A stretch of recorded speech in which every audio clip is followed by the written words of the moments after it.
ನಮಸ್ಕಾರ ರೀ. ಬರ್ರಿ ಇವತ್ತು ಸಿಂಪಲ್ಲಾಗಿ ಈ ಜೋಳದ ಹಿಟ್ಟಿಂದು ಕೋಡ್ಬೇಳೆ ಹೆಂಗೆ ಮಾಡ್ಬೇಕಂತ ತೋರಿಸ್ತೀನಂತ್ರಿ. ಮಾಡೋದಂತೂ ಭಾಳ ಸರಳ ಅದ ರೀ, ಮತ್ತು ರುಚಿನೂ ಅಷ್ಟೇ ಭಾರಿ ಅದ ರೀ. ನಡೀರಿ ಮತ್ತು ಹೆಂಗೆ ಮಾಡೀನಂತ ತೋರಿಸ್ತೀನಂತ್ರಿ.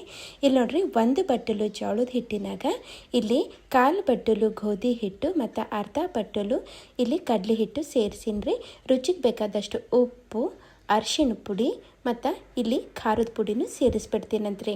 ಹಾಗೆ ಇಲ್ಲಿ ಅಜವನ್ನು ಮತ್ತು ಜೀರಿಗೆ ಕುಟ್ಟಿ ಸೇರಿಸ್ಲತ್ತೀನಿ ರೀ.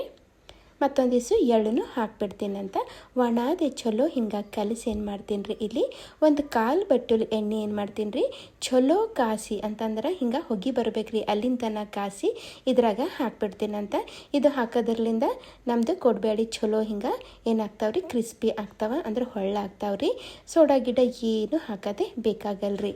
ಈಗ ನೋಡ್ರಿ, ಇದಕ್ಕೆ ಏನು ಮಾಡ್ತೀನಿ ರೀ, ನಾನು ಕಲಿಸ್ತೀನಂತ.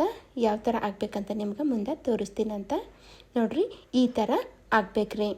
ಈಗ ಇದ್ರಾಗ ಸ್ವಲ್ಪ ನೀರು ಹಾಕೋತಾ ಏನು ಮಾಡ್ತೀನಿ ರೀ, ಒಂದು ಗಟ್ಟಿ ಹಿಟ್ಟು ರೆಡಿ ಮಾಡ್ಕೋತೀನಂತ. ಭಾಳ ಅಳಸ್ನು ಮಾಡ್ಲಿಕ್ಕೆ ಹೋಗಬೇಡ್ರಿ. ಈಗ ಚಪಾತಿಗೆಲ್ಲ ಹಿಟ್ಟು ಹಿಂಗೆ ನಾದ್ಕೋತೇವಲ್ರಿ, ರೊಟ್ಟಿಗೆ ಚಪಾತಿಗೆ ಹಂಗೆ ನಾದ್ಕೋಬೇಕಾಗ್ತದೆ. ಆ ಕನ್ಸಿಸ್ಟೆನ್ಸಿ ನಮ್ಗೆ ಇಲ್ಲಿ ಬೇಕಾಗ್ತದೆ. ನೋಡ್ರಿ, ಈ ಥರ ಇರಬೇಕು. ಈಗೇನು ರೀ, ನಾವು ಸ್ವಲ್ಪ ಕೈಗೆ ಎಣ್ಣೆ ಹಚ್ಕೊಂಡು ಕೋಡ್ಬೇಳೆ ಮಾಡ್ಕೋತಾ ಹೋಗಬೇಕಾಗ್ತದೆ. ಬೇಕಾದ್ರೆ ಇದೇ ಹಿಟ್ಟಲಿಂದ ನಾವು ಚಕ್ಲಿನೂ ಮಾಡ್ಬೋದು ರೀ. ಅವನು ಭಾಳ ಅಂದ್ರೆ ಭಾಳ ಮಸ್ತ್ ಆಗ್ತಾವೆ. ಅದನ್ನು ನಾ ಇಲ್ಲಿ ನಿಮ್ಗೆ ಕೋಡ್ಬೇಳೆ ಮಾಡಿ ತೋರಿಸ್ಲತ್ತೀನಿ ರೀ. ಈಗ ಒಂದಿವ್ಸ ಇದೇ ಥರ ಕೋಡ್ಬೇಳೆ ಮಾಡಿ ಇಟ್ಬಿಡ್ತೀನಂತ. ಆ ಕಡೆ ನಮ್ಮದು ಎಣ್ಣೆನೂ ಚಲೋ ಬಿಸಿ ಆಗ್ಯದ್ರಿ. ಮೀಡಿಯಮ್ ಊರಿನಾಗ ಈಗ ಒಂದು ಈ ಕೋಡ್ಬೇಳೆ ಇದ್ರಾಗ ಬಿಟ್ಕೋತಾ ಹೋಗ್ತೀನಂತ್ರಿ. ಉರಿ ಜಾಸ್ತಿ ಇಡ್ಲಕ್ಕ ಹೋಗಬೇಡ್ರಿ. ಮೀಡಿಯಮ್ ಫ್ಲೇಮ್ನಾಗೆ ಇವಕ್ಕೆ ನಾವು ಕರಿಬೇಕಾಗ್ತದೆ, ಅಂದರೆ ಒಳಗಿನ ತನ ಚಲೋ ಕರಿತಾವ್ರಿ.